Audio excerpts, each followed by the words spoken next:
First ever factory outlet Mukunda jewelleries KBHP Somajiguda Suchitra Hanamkonda Kothapet Chandanagar Khammam.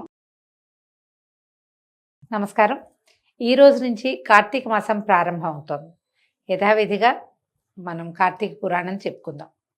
అయితే స్కాంద పురాణ అంతర్గతంగా ఉన్న వైష్ణవ ఖండంలోంచి ఈ కార్తీక మాస మహాత్మ్యాన్ని గురించి చెప్పుకుంటాం. మనం రోజుకొక 15 నిమిషాల సమయం వెచ్చించి పూజా విధానానికి ముందో స్నానవిధికి తర్వాత మీకు ఎప్పుడు అవకాశం ఉంటే అప్పుడు ఆన్ చేసుకుని వినటమే. ఈ కార్తీక మాసంలో స్నానము, పూజ, దానము, దీపము ఎంత విశేషమైన ఫలితాన్ని ఇస్తాయో పురాణ శ్రవణం కూడా అంతే విశేషమైన ఫలితాన్ని ఇస్తుందని చెప్పబడుతుంది. కుదిరిందా అన్నీ చేసి దాంతోపాటు పురాణం కూడా విందాం.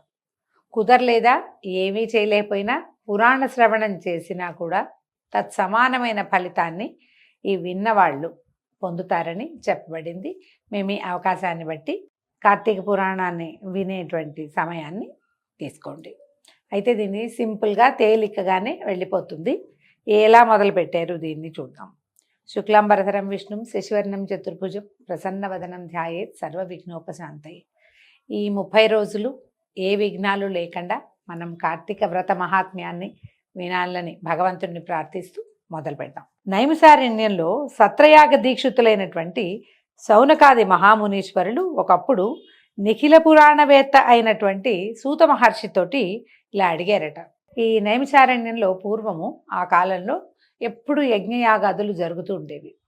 ఏ ఋషులైనా మహర్షులైనా యాగం చేయాలన్న సంకల్పం వస్తే నైమిషారణ్యంలో చాలా వెసులుబాటుగా ఉంటుందని అక్కడికి వెళ్ళి అక్కడే యాగాలు యజ్ఞాలు చేసుకునేవారట. శౌనకుడు మొదలైనటువంటి చాలామంది మహర్షులు కలిసి సత్రయాగాలు అవి నిర్వహించేవాళ్ళు. ఈ సత్రయాగం ఏంటంటే 10 సంవత్సరాలు నిర్వహించబడేది. పొద్దున యాగం చేసుకుంటారు, తర్వాత ఎవరి దారిని వాళ్ళ తపస్సులు, సాయంకాల విధులు నిర్వహించుకోవటము ఇట్లా జరిగేది. ఆ ప్రాంతానికి ఎవరైనా మంత్రవేత్తలు కానీ ఋషులు కానీ లేదా ఇలా పురాణ ప్రవచనకర్తలు కానీ ఎవరైనా వచ్చినప్పుడు వీళ్ళందరూ చేరి మహావినయంతో అయ్యా మాకేదైనా మంచి మాటలు చెప్పండి అని ఓ పక్కన యాగవిధి నిర్వహిస్తూనే రకరకాల విషయాలు పురాణాలు అవి వినేవాళ్ళు. ఇప్పుడు ఈ సూత మహాముని ఏంటంటే సమస్తమైన పురాణాలు తెలిసినవాడు. పెద్దవాళ్ళ దగ్గర నుంచి విని ఆ విన్నదాన్ని ఇంకొకళ్ళకి చెప్పగలిగేటువంటి వినయాన్ని అవలంబించే పద్ధతి కలిగినవాడు. ఆయన వచ్చినప్పుడు శౌనకుడు మొదలైనటువంటి ఋషులంతా ఇలా అడిగారు. ఓ సూత మహాముని, జనక మహారాజుకు వశిష్ఠ మహాముని చెప్పినటువంటి కార్తీక మహాత్మ్యాన్ని సవిస్తరంగా మేము వినగోరుతున్నాము. కాబట్టి ఆ కార్తీక మహాత్మ్యాన్ని మాకు వివరించండి అని సవినయంగా ప్రార్థించారట. అప్పుడు సూతుడు ఇలా చెప్పారు. ఓ శౌనకాది సమస్త మునీశ్వరులారా వినండి. ఈ కార్తీక మహాత్మ్యము పూర్వము వశిష్ఠ మహాముని జనక రాజర్షికి తెలియజేశాడు. దీనిని వినడం వల్ల సమస్త సంపదలు ప్రాప్తిస్తాయి. దీన్ని విన్నవాడు జనన మరణ రూపమైనటువంటి సంసార బంధాన్ని తెంచుకుని మోక్షాన్ని పొందుతారు అని చెప్పారట.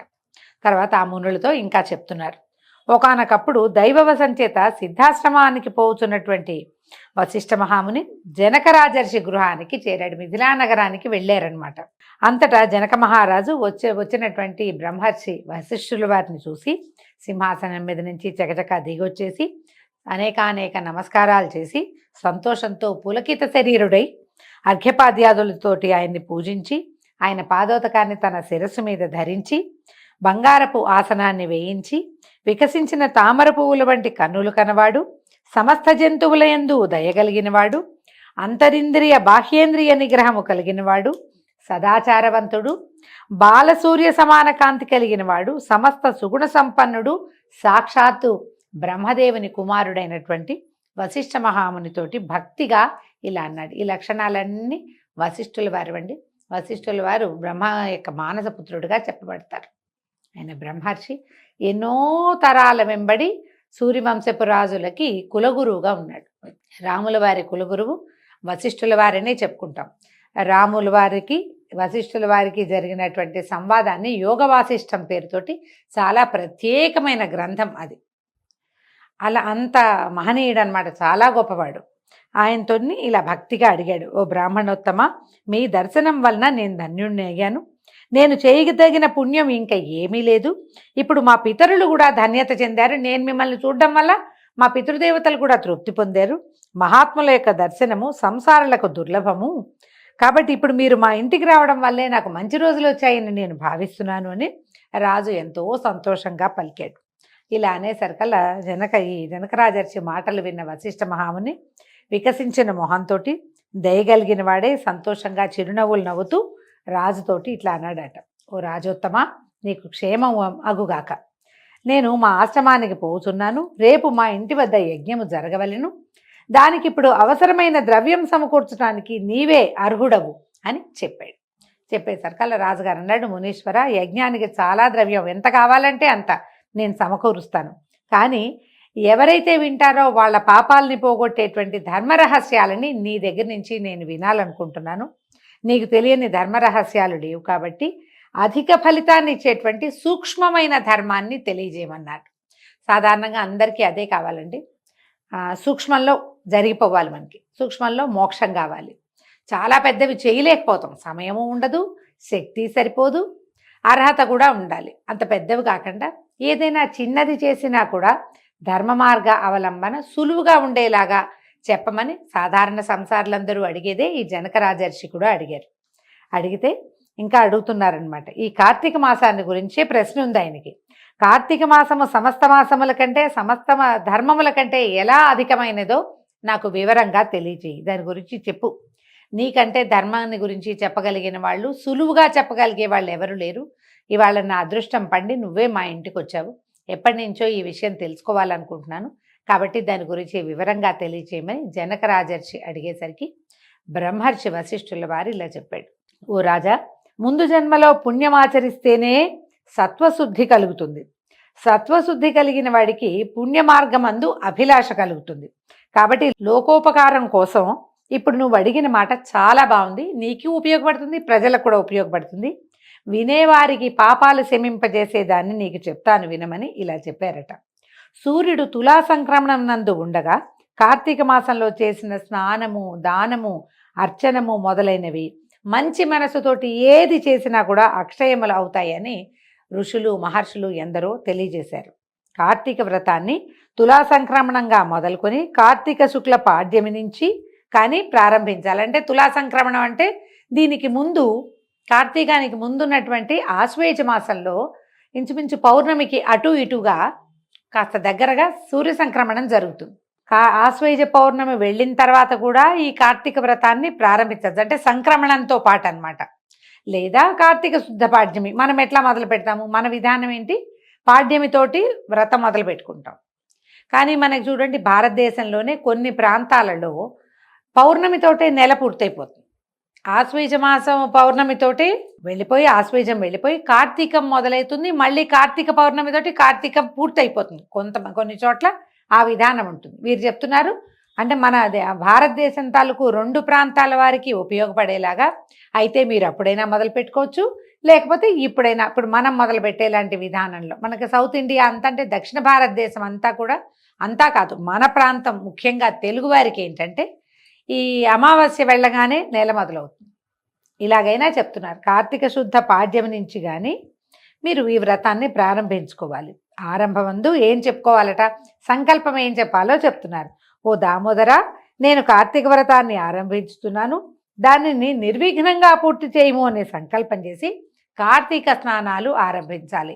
మొట్టమొదటే వశిష్ఠుల వారు తెలియజేశారు ఏమిటి, కార్తీక మాసంలో దామోదర ప్రీత్యర్థమే కార్తీక మాసంలో మనం స్నానం, జపం, తపం, దానం, పురాణ శ్రవణం ఏం చేసినా కూడా దామోదర ప్రీత్యర్థమే. ఈ కార్తీక మాసానికి అధిష్టాన దైవము దామోదరుడు, శ్రీ మహావిష్ణువు. కానీ మనం చేసేవన్నీ శివాభిషేకాలు చేస్తాము, విష్ణు ప్రీత్యర్థం శివాభిషేకం చేస్తున్నామని చెప్పుకోమంటున్నారు. కార్తీక మాసంలో సూర్యోదయ సమయం నందు కావేరీ నది యందు స్నానం చేసిన వారికి మహాఫలితం కలుగుతుంది. సూర్యుడు తులారాశిని ప్రవేశించిన తోడనే 3 లోకములను పవిత్రం చేస్తూ గంగానది ద్రవరూపాన్ని ధరించి సమస్త నదీ జలముల యందు ప్రవేశించును. తులారాశిలో కార్తీకమున చెరువులందు, దిగుడు బావుల యందు, నూతుల యందు, పిల్ల కాలువల యందు కూడా హరి నివసించి ఉంటాడు. అంటే మనకి వాపీకూప తటాకాదులన్నిట్లలోనూ భగవంతుడు నివసిస్తాడు. గంగానది ద్రవరూపం ధరించి నీరు నిలవ ఎక్కడుంటే అక్కడల్లా కూడా, అంటే స్వాభావికమైన జలం ఉన్న చోట, మనము నించిన పాత్ర కాదు. మనం కుండలో పెట్టుకుంటే, బిందెలో పెట్టుకుంటే, చెంబులో బకెట్లో పెట్టుకున్న దాంట్లో గంగ ఉండదు. గంగ ఉందని కాదు చెప్పడం. స్వాభావికమైన జలాలన్నిట్లలోనూ కూడా గంగాదేవి ద్రవరూపంగా ప్రవహిస్తూ ఉంటుంది. హరి నివసిస్తాడు. గంగ ఎక్కడుంటే హరి ఎక్కడుంటాడు. రాజా, అన్ని వర్ణముల వారు, అన్ని వర్గముల వారు కార్తీక మాసమందు ఈ ఆచారాన్ని పాటించాలి.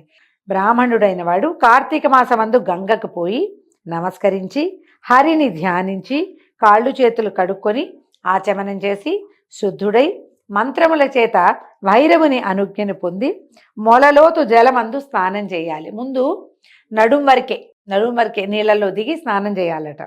తర్వాత దేవ ఋషి పితృతర్పణాలు ఆచరించి హరిభక్తితో అఘమర్షణ మంత్రమును పఠిస్తూ బొటనవేలి కొనతో ఉదకమును అంటే నీటిని అలోడనము అంటే ఇలా తిప్పాలట. నీటిని తిప్పి తర్వాత తీరమునకు వచ్చి అక్కడ యక్షతర్పణం చేసి ఈ నడువుకి కట్టుకున్న వస్త్రాన్ని విడిచి ఉదకమును వదిలి ఆచమనం చేసి శిరస్సును వదిలి మిగిలిన శరీరం అంతా తడి వస్త్రంతో తుడుచుకోవాలి.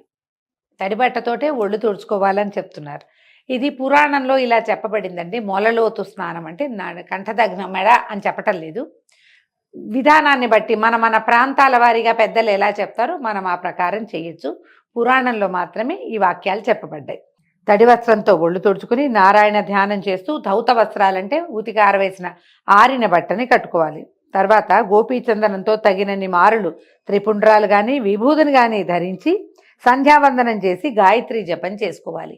ఎవరెవరు ఏ రూపాలు ధరిస్తారంటే నామం ఎట్లా ధరించే పద్ధతి ప్రకారంలో వాళ్ళు ఉన్నారో, ఏ విధానంలో వారు ఉన్నారో ఆ విధానాన్ని ఆచరిస్తూ స్నానం చేసి బయటకు వచ్చాక ఒళ్ళు తుడుచుకుని ముందు విభూతి ధారణ కానీ లేకపోతే గోపీ చందనాన్ని కానీ చందనధారణ కానీ చేయాలట. తర్వాత ఔపాసన చేసి బ్రహ్మయజ్ఞం చేసి తమ చెట్ల నుంచే పువ్వులు కోసి శంఖచక్రములు ధరించిన హరిని భక్తితో సాలగ్రామమునందు షోడశోపచారాలతోటి పూజించాలి. తర్వాత కార్తీక పురాణాన్ని పఠించి లేదా విని ఇంటికి వెళ్ళి భక్తితో దేవతార్చన చేసుకుని తర్వాత వైశ్వదేవాన్ని వాళ్ళ ఇంట్లో యజ్ఞం చేసే పద్ధతి ఉన్నవాళ్ళు యజ్ఞాన్ని చేసుకుని భోజనం చేసి ఆచమనం చేసిన తర్వాత పురాణ కాలక్షేపం చేయాలి. సాయంకాలం కాగానే ఇతర కార్యకలాపాలన్నింటినీ ఆపేసి విష్ణువాలయమునందు కానీ శివాలయమునందు కానీ తన శక్తి కొలది దీపములను పెట్టి భక్ష్యభోజ్యాదులతోటి స్వామిని పూజించి వాక్శుద్ధితో విష్ణు స్తోత్రమును కానీ శివస్తోత్రములను కానీ పఠించి నమస్కారములు అర్పించవలెను. కార్తీక మాసమందు ఎవరు ఈ ప్రకారం భక్తితో చేయుదురో వారు పునరావృత్తి రహితమైన వైకుంఠమును పొందుదురు.